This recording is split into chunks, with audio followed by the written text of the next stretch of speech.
going to be time after the meeting for some of you that want to meet and talk to each other, get to learn more about each other, so we have time for that.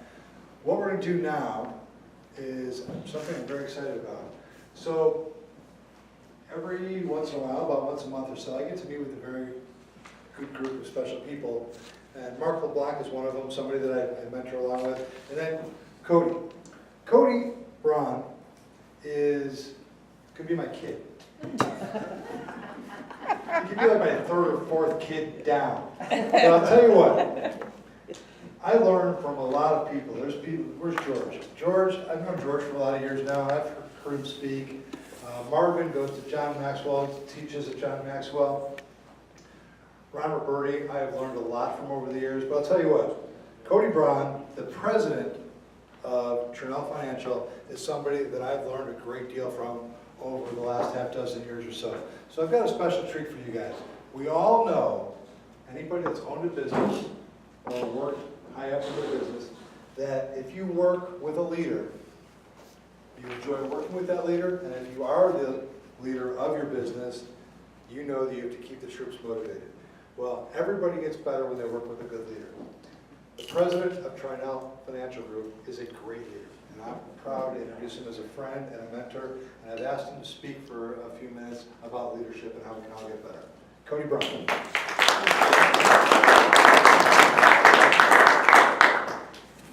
Test. Can everybody hear me with this or no? Yep. All right. Jay, thank you very much for those kind words. I really appreciate it. I have the privilege of leading an awesome group, team here at the Trinell Financial Group. And Jay asked me to speak on leadership, and I'm like, yeah, sure.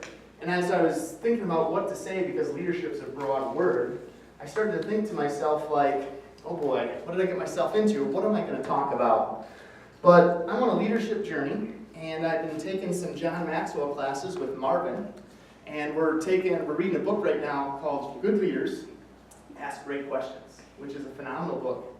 And the question I asked myself was, how can I change your lives tonight with some information that I'm going to share? And the first thing that popped into my mind was leadership. So here, I start with leadership. I'm back to square one to talk about leadership, and got to start over.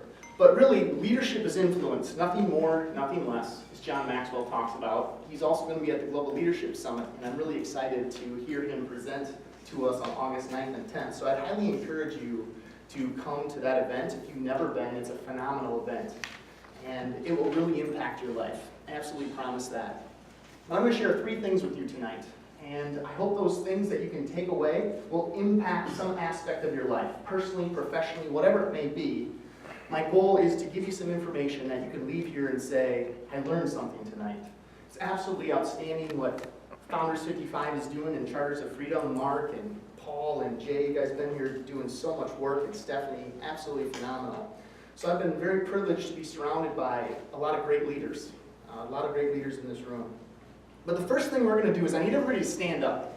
So we've been eating, we went on a fire truck ride. I need you to shake out a little bit. Give me a little jump around, a little shake.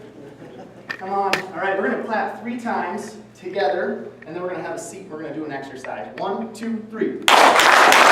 All right, sit down. And I need you guys to close your eyes. I'm going to ask you to do a little visualization here, okay? So what I want you to imagine is that you hear this sexy voice talking to you, okay? And this sexy voice is telling you something, your choice, to get your attention. I want you to imagine that person with that sexy voice, I'm terrible at that, is talking, standing in front of you. Use the words that you're imagining and hear them. Now I want you to hear that person standing on your left-hand side, saying the same things to you in that sexy voice. Then they move over to your right-hand side, and they're talking to you again in such a sexy manner. Just wow. And then they go to the back behind you, and they say the words again. All right, you can open your eyes. How many of you, when the person was standing directly in front of you, it appealed to you most? How about when they're on your left-hand side? Your right-hand side? Did any of you guys visualize? Behind you? So I got a couple brave souls here. They visualize the voice. So this is surprising. So I did this exercise. And this exercise, the reason I had you do this exercise is because there is a place on your body that appeals to you more, right? And one thing that we do is we deal with and talk with people. And if you can recognize and understand what side of the person appeals to them more, right? Your chances of, when you have a conversation, when you're talking with them, are going to be more favorable than if you're talking on their side that is not so favorable to them. So for me, I'm left-handed. My dominant side is my left side. So if somebody were to approach me and come up and talk to me, if they're standing on my left side, I'm going to have a much more immediate favorable impression versus if they're standing in front of me, to my right, or behind me. And if you really do that exercise, I get we're kind of in a room. But if you really do that exercise, it does work. And it kind of smirked when it happened because I'm like, wow, it was pretty intense for me. So I guess since some of you like talking from behind, I'll ask you to turn around. Well, that was the sexy voice. In front of me, I don't want the sexy voice. Maybe it was my sexy voice throwing you all off. Is that it? Oh man, that's hilarious. The second thing that I want to share is that when your energy drops, so does your mind. Your focus drops. When your energy drops, so does your focus. Okay? And one of the things that we can do as leaders is we can bring a lot of energy, a lot of passion to a group of people that have influence. So there's 3 things that we can do that can impact our energy. Okay? The first one is our physiology. It's our movement. The reason I had you all stand up, shake out a little bit, and do 3 claps is because I needed to get you recentered and focused on what I wanted to share with you here tonight. Just got back from a great fire truck ride of all things, right? But that movement interrupts a rhythm, a pattern that you might be in, and gets you realigned and refocused on what it is you're sitting down to hear. The second thing is your focus, right? Where your focus goes, your energy flows. Where your focus goes, your energy flows. And if you really think about that, there's times or there's projects you're probably working on right now that you're focused on. The challenge that we run into is we often focus on the wrong things or the negative things, right? This isn't going to work, right? Whatever that negative thing is, that obstacle that's in your way, sometimes we focus solely on that obstacle, which actually prevents us from moving forward to tackle the whatever we're setting out to accomplish.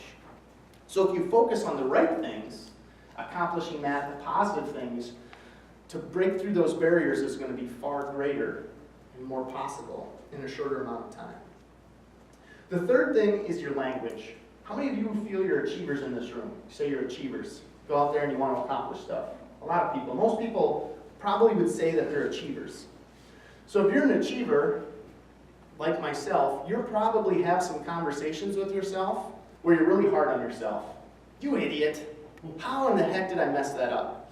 Right? But that language is actually really bad because it's telling us that we're not worthy to accomplish what we're setting out to do. Right? So our language, the conversations we have with ourselves internally, is really, really important that we have. Which leads me into my last point here tonight. So people are builders. People are happiest when they're growing. And if you're not growing, you're dying. Thanks, Paul. That's 100% true, right? We want to continue to grow. We want to help people continue to grow. And we can do that. So the question becomes, why don't we just always try to continue to grow? Why do we become content? What holds us back from achieving more? Comfort level. There's 2 things. There's 2 fears, 2 main fears that hold us back. One of those fears is, I'm not going to be enough. I'm not going to be enough. And the second one is we won't be loved. Those are the 2 fears that we have as human beings that hold us back from moving forward. There's 6 human needs that everybody has. And I'm going to share these 6 with you, and I want you to write them down, because I'm going to have you actually write them down as I tell you, and then I'm going to have you go back down, and I'm going to have them order them for you. My friend Jay needs some paper here. Here, Jay. I left my notebook up front, sorry. All right? Human number need.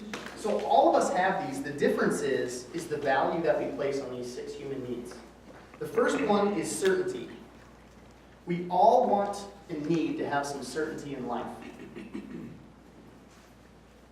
You gotta be certain we're gonna eat. There's gotta be certain we're gonna drink some water. The second one is uncertainty or variety. Some of us love adventure. Some of us value this need very high. Significance is the third one. We all want to feel significant.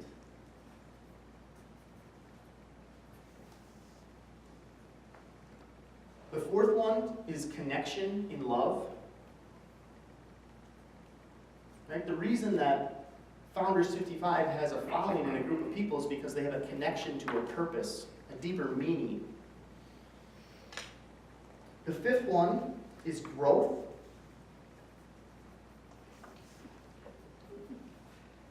And the sixth one is contribution.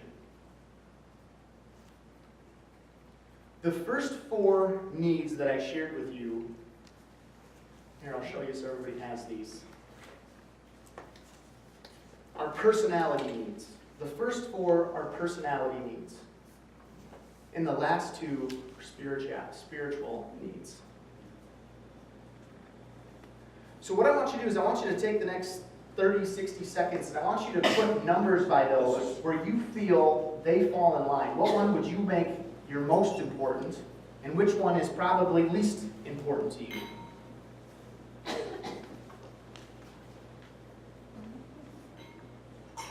said 1 to 6. 1 to 6. Yep. Oh. For you personally.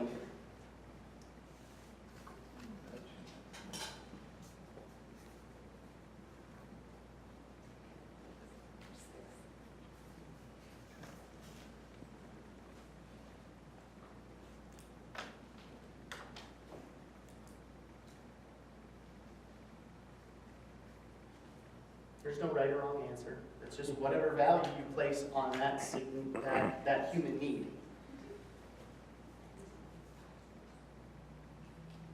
My number 1 was growth. That was my number 1. I won't have anybody, and I'm not going to ask anybody to share, so you don't have to feel like I want to share that. Almost done here.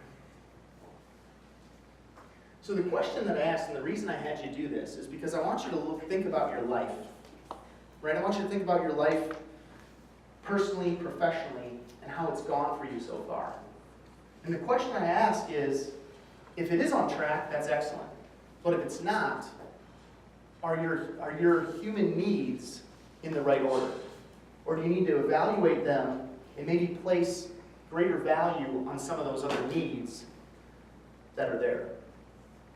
So 2 of them, if certainty and significance are your top 2, or in your top 2, those are the 2. They're not bad by any means, because they were in one of my top 2. But those are the ones where you're going to run into the most issues, if those are in your top 2. Significance and certainty. Okay? So this is what I'm going to have you do. I'm going to have you close your eyes one more time. And I want you to imagine that sexy voice is back. And that sexy voice is saying, it is time to go home tonight. All right, thanks everybody.